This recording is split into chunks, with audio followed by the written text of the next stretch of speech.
Okay, so this is our Dark and Light Side of Life episode 207.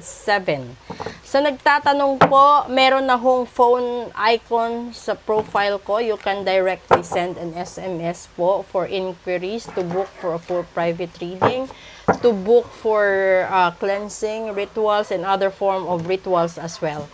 So you can send an SMS po if you want to.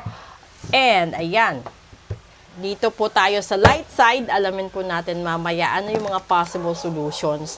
And you can invite your friends po with them kung gusto din po nila magpa-reading, gusto din na malaman kung ano estado ng relasyon nila, kung gusto niya malaman kung tama ba yung tao sasagutin niya o hindi, o papakakasalan o hindi, di ba?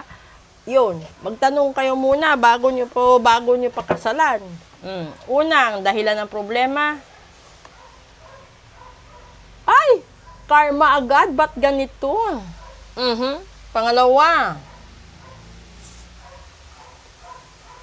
Ten of Pentacles. Pangatlo, hala, Six of Swords. Ay, nako, pangit. Kasi ang pangit nun, yung para bang nagpakasal ka sa isang tao or pumatol ka sa isang tao dahil akala mo mapera. May makukuha kang benepisyo na pera, material na bagay, or mga gusto mo sa buhay. And then, yung hindi mo alam, ito pala isang paraan para magbago ang buhay mo. Alam mo, ito pinakamagandang example. Yung nagmamadali ka na gumanda ang buhay mo, papatol ka sa isang may asawa. Or papatol ka sa isang may karelasyon, may ka-live-in.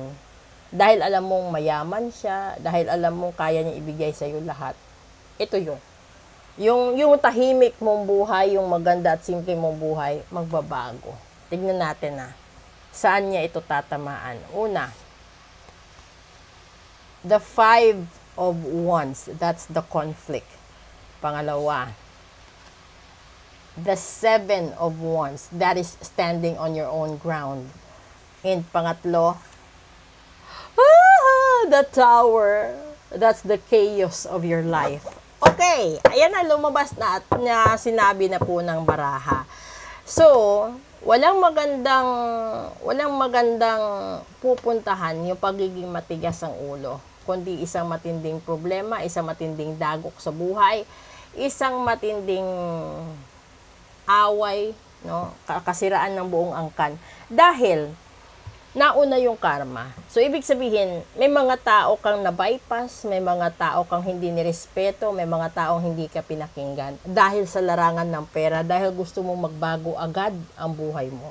Hindi mo alintana yung mga conflict na madadaanan mo. Ang mahalaga kasi para sa iyo at yung nasa laman ng puso't isipan mo is you have to stand on your ground. Kailangan mo itong gawin dahil gusto mo. Pero sa bandang huli, ito yon, nagkaroon ka na ng chaos, which is the Tower. So, sa totoong buhay naman, nangyayari talaga ito di ba? Alam natin, no, na alam nyo yung uso noon, yung nagja-Japan ka. Di ba, way back 1970s and 1980s, kasi ang lakas ng dun ng lapad. No? Kung may mga clients kasi ako from that history, no, na meron silang mga Hapon, mayayaman. Tignan mo yung mga bahay nila, ang lalaki.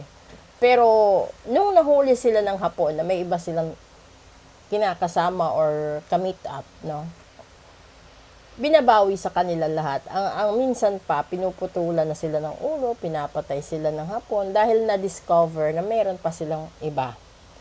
And dahil yan sa katigasan ng ulo, that's the karma thing. Kasi ibinigay na sa'yo lahat The Ten of Pentacles is, kasi yung sa Hapon, kapag nagbigay sila sa'yo, kasama na yung pamilya mo, binibigyan nila ng lahat, ng ganun. So, yung may mga asawa na maswerte, na hanggang dulo, maganda yung pagsasama nila. Pero may mga hindi rin maganda. Meron ding mga minamalas. Kahit hindi Hapon, maraming minamalas din. Dahil ang buong akala mo, kung foreigner siya, mayaman siya. Hindi, parang Pinoy lang din. Merong mga taong mayayaman, merong mga taong hindi mayayaman, di ba? May matatalino, may tanga, may mga ganon. Ito yun. So, sa kabuuan kasi, sa natural way po yan. Magkaiba kasi yung kung sasabihin natin, di ba, kung i-insert natin yung karma, ibig sabihin, yung isang angle na nakikita ko doon is, ipinagpalit mo ang taong totoo mong mahal o ang taong nagmamahal talaga sa'yo dahil sa ambisyon mo. Dahil sa kagustuhan mo umangat ang buhay mo ng mabilisan, dahil sa hindi mo na kayang magtiis. Alam niyo yung mga ibang sitwasyon, iniwanan mo yung anak mo, asawa mo, dahil sumama ka sa iba na mas mayaman, minsan mas may edad, 'di ba? Tapos tinitiis mo lahat. Tinitiis mo lahat ng pasakit, tinitiis mo lahat ng pananakit dahil gusto mo yung buhay mayaman. Pero hindi ka masaya. Dahil may mga away, may mga sakitan, no? You just have to stand on your ground. Pinanindigan mo lang kasi nailabas mo na eh. Ito rin yung simpleng katigasan ng ulo ng taong ma-pride at ma-ego na pinagsabihan ka ng magulang mo dati, hindi ka nakinig, na disgrasya ka, napariwara buhay mo, hanggang sa dumating sa punto na wala ka nang pupuntahan. Wala na tutulong sa'yo, kundi sarili mo. And then, dun mo na-realize na sasabihin mo sa sarili mo na kapag dumating ang punto na makabawi ako, aayusin ko na sarili kong buhay. Pero minsan kasi, may mga taong hindi nagtatagumpay na ayusin pa yung buhay nila kasi kinitil na din ng iba.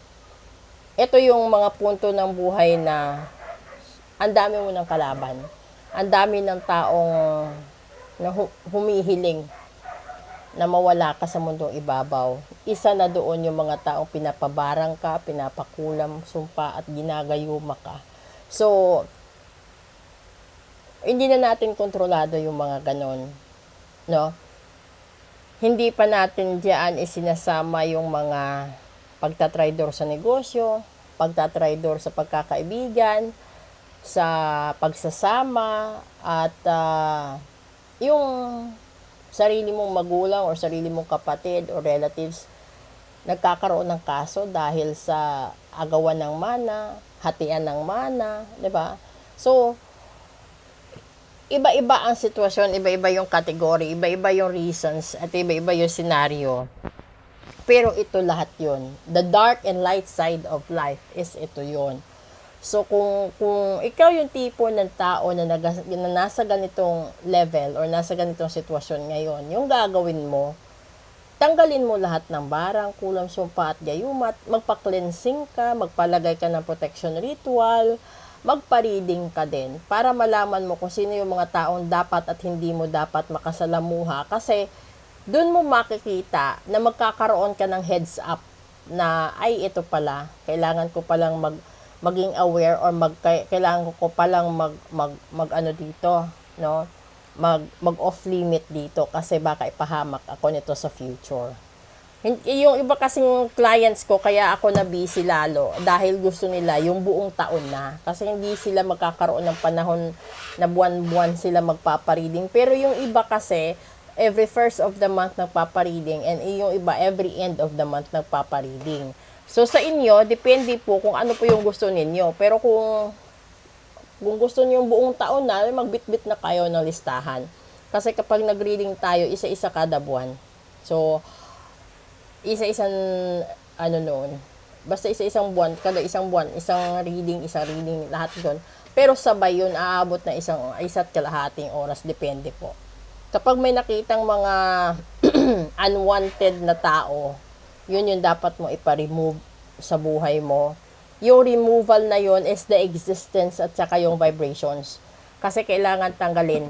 'Di ba? May mga tao kasi na ayaw umalis sa tabi mo dahil may makukuha pa sila at may nakikita pa silang benepisyo sa'yo. So, if you want to remove somebody, no, via ritual, you can remove it naman. Message lang po kayo or comment po kayo, text po kayo, or email po kayo. Thank you. Proceed tayo sa Real Talk natin.